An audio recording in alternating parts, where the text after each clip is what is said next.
바사왕 고레스 제3년에 한 일이 벨드사살이라 이름한 다니엘에게 나타났는데 그 일이 참되니 곧 큰 전쟁에 관한 것이라. 다니엘이 그 일을 분명히 알았고 그 환상을 깨달으니라. 그때에 나 다니엘이 새 이래 동안을 슬퍼하며 새 이래가 차기까지 좋은 떡을 먹지 아니하며 고기와 포도주를 입에 대지 아니하며 또 기름을 바르지 아니하니라. 첫째 달 24일에 내가 히데겔이라 하는 큰 강가에 있었는데 그때 내가 눈을 들어 바라본즉 한 사람이 세마포 옷을 입었고 허리에는 우바스 순금띠를 띠었더라. 또 그의 몸은 황옥 같고 그의 얼굴은 번갯빛 같고 그의 눈은 횃불 같고 그의 팔과 발은 빛난 녹과 같고 그의 말소리는 무리의 소리와 같더라. 이 환상을 나 다니엘이 홀로 보았고 나와 함께한 사람들은 이 환상은 보지 못하였어도 그들이 크게 떨며 도망하여 숨었느니라. 그러므로 나만 홀로 있어서 이 큰 환상을 볼 때에 내 몸에 힘이 빠졌고 나의 아름다운 빛이 변하여 썩은 듯 하였고 나의 힘이 다 없어졌으나. 다 함께 읽겠습니다. 내가 그의 음성을 들었는데 그의 음성을 들을 때에 내가 얼굴을 땅에 대고 깊이 잠들었느니라. 아멘. 다니엘 10장은 다니엘이 본 마지막 환상의 이야기입니다. 다니엘은 7장에서부터 9장까지 3번의 환상을 묵상했죠.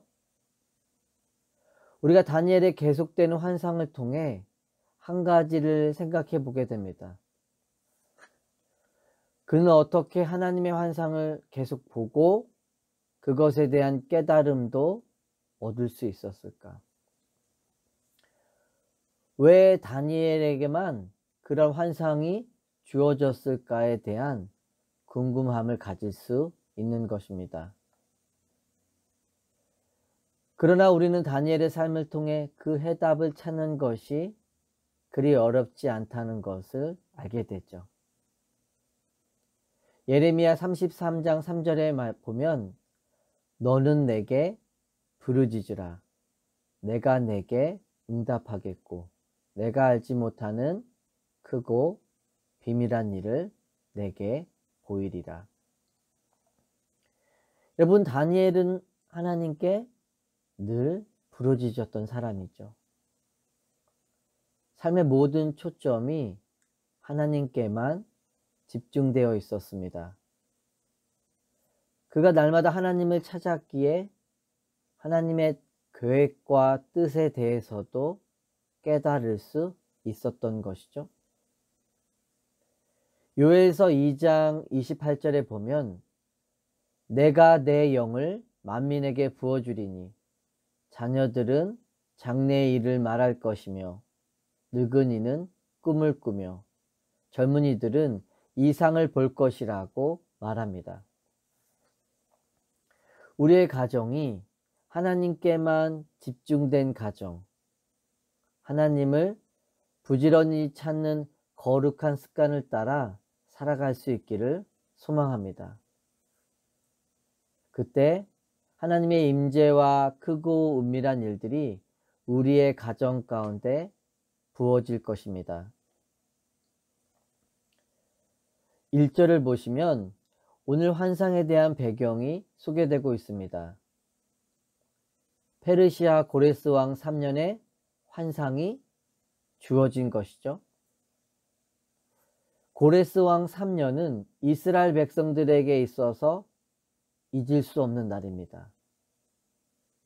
하나님이 예레미야 선지자를 통해 약속하신 70년의 시간이 다 차자 포로 기환이 시작되었기 때문입니다. 고레스 칙령에 따라 고향으로 돌아가 성전을 짓고 제사 드릴 수 있도록 허락을 해준 시기죠. 그래서 1차로 5만 명이 넘는 유대인들이 예루살렘으로 소망을 안고 돌아가게 되죠. 그들은 돌아가기만 하면 모든 것이 회복되고 이전의 영광을 다시 찾을 수 있다는 기대를 갖고 갑니다. 하나님을 향한 믿음을 가지고 나간 것입니다. 하지만 그들이 처한 현실은 전혀 그렇지 못했습니다. 예전의 영광은 온데간데 없었죠. 사마리인들의 반대로 성전을 지을 수 없었습니다. 가난과 조롱으로 낙심하며 절망하게 된 겁니다. 당시 다니엘은 85살로 연로했기 때문에 여전히 포로 땅에 남아 들려오는 조국에 대한 소식들을 깨닫게 됩니다. 그리고 느부갓네살 왕이 보았던 역사가 실제로 어떻게 이루어지고 있는지를 보고 있죠. 당시 다니엘의 마음이 어떠했을까요? 예루살렘의 상황으로 인해 마음에 힘듦이 있었던 것 같습니다. 2절에서 3절을 보면 또다시 기도의 자리로 나아가죠. 그때 나 다니엘이 새 이래 동안을 슬퍼하며 새 이래가 차기까지 좋은 떡을 먹지 아니하며 고기와 포도주를 입에 대지 아니하며 또 기름을 바르지 아니하니라. 다니엘이 3주 동안 금식하고 슬퍼하며 기도했다라고 이야기하죠. 그가 고령임을 생각하면 참으로 쉽지 않은 결정이라는 것을 알 수 있습니다. 하지만 그럼에도 민족을 위해 스스로 고통스러운 상황으로 자신을 내몰고 있죠. 하나님 앞에서 스스로의 마음을 다시 겸비하겠다는 의지가 담겨 있는 것입니다. 여러분, 다니엘의 삶이 참으로 놀라운 것은 그의 삶과 신앙이 늘 한결같았다라는 겁니다. 삶의 어느 자리에 있든지 하나님 앞에서나 사람 앞에서도 변함이 없었다는 것이죠. 우리가 처음 시작할 때 믿음과 마음을 지키는 것이 쉽지 않음을 보게 됩니다. 사무엘상에 보면 사울이 하나님 앞에서 가난한 마음으로 이스라엘의 초대 왕으로 역사에 등장하죠.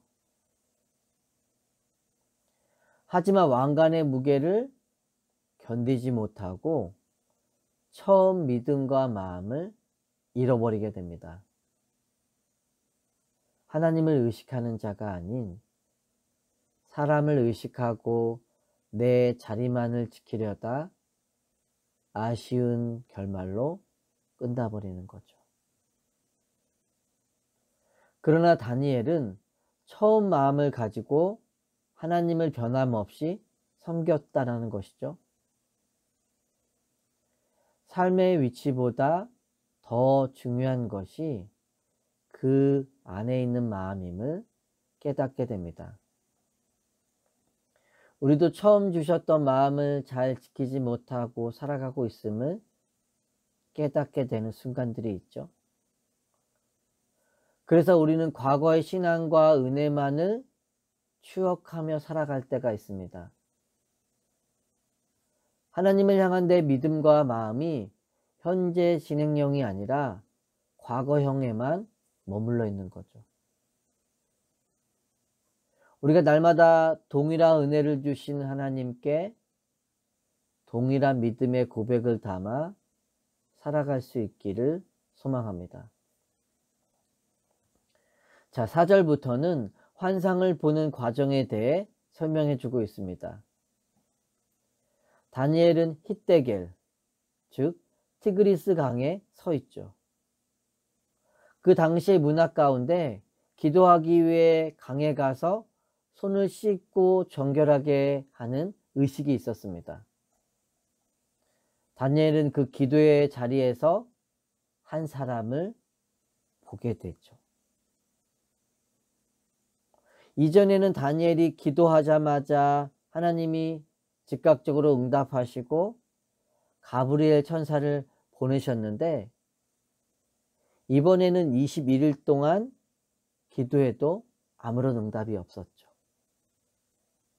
그런데 그곳에 한 사람을 만나게 된 겁니다. 이 사람에 대해 천사라고 말하는 분들도 있지만 우리가 본문을 통해 분명하게 알 수 있는 것이 있습니다. 다니엘이 이전에 가브리엘 천사를 만났을 때와는 분명하게 다른 반응을 보이고 있다는 거죠.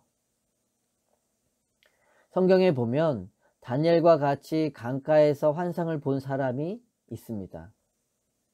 우리가 잘 아는 에스겔도 그발 강가에서 환상을 보게 되죠. 에스겔 1장 16절에 보면 그 바퀴의 모양과 그 구조는 황옥같이 보이는데 그 넷은 똑같은 모양을 가지고 있으며 그들의 모양과 구조는 바퀴 안에 바퀴가 있는 것 같으며. 에스겔도 다니엘과 비슷한 환상을 보았죠.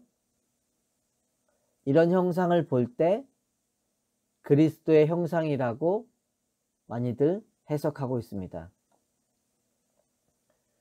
자, 그렇다면 그리스도의 이 환상이 무엇을 말해주고 있는 것일까요?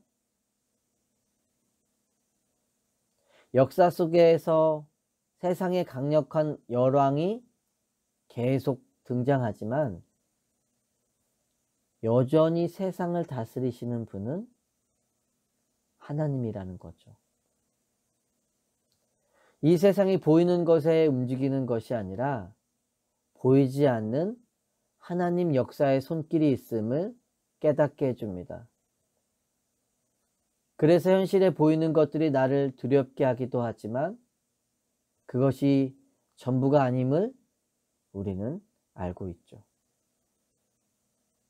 삶의 산을 넘고 강을 건너고 또 산을 넘어야 하는 문제들이 계속 반복되겠지만 그래도 우리에게는 괜찮습니다. 왜냐하면 역사의 주관자 되시는 하나님께서 나의 아버지가 되시기 때문이죠. 8절에서 9절에 보면 다니엘은 하나님의 임재 앞에서 두렵고 떨림을 경험합니다. 그분의 영광 앞에서 몸의 힘이 빠지고 얼굴빛이 변했다라고 기록하고 있죠. 그러니까 하나님의 음성을 듣고 하나님을 바라보니 힘이 빠진 겁니다. 하나님의 강력한 임재가 임하면 누구나 이런 상태가 되죠. 우리가 하나님을 제대로 만나면 내 안에 있는 모든 힘이 다 빠져버리는 겁니다. 사실 우리가 이 땅을 살면서 왜 아닌 길이라는 것을 알면서도 그 길로 계속 들어서며 넘어지게 되나요? 내가 부족하고 육신이 약하기 때문이라고 생각하지만 그 상황 속에서 하나님의 임재 속에 살지 않기 때문이죠. 내 안에 하나님의 임재가 가득하면 나의 연약함은 힘이 없습니다. 그러나 내 안에 하나님의 임재가 없고 은혜의식이 없을 때 우리는 내 육체의 본성을 따라 살아가며 넘어지죠. 그래서 우리가 강해지는 법은 내 연약한 육체를 하나님의 임재와 은혜로 채우는 것입니다. 우리가 날마다 주의 임재를 사모하며 살아갈 때 하나님이 주시는 은혜와 능력으로 승리하게 되실 줄 믿습니다. 이 문제만 해결이 되면 괜찮아지고 나아지겠지라는 막연한 희망을 안고 살아가는 자들이 아니라 하나님께만 근거한 믿음과 소망을 가지고 나아갈 수 있기를 소망합니다. 오늘도 예수 그리스도로 옷 입고 그분의 능력을 힘입어 살아갈 수 있는 은혜가 있기를 예수 그리스도의 이름으로 축원합니다.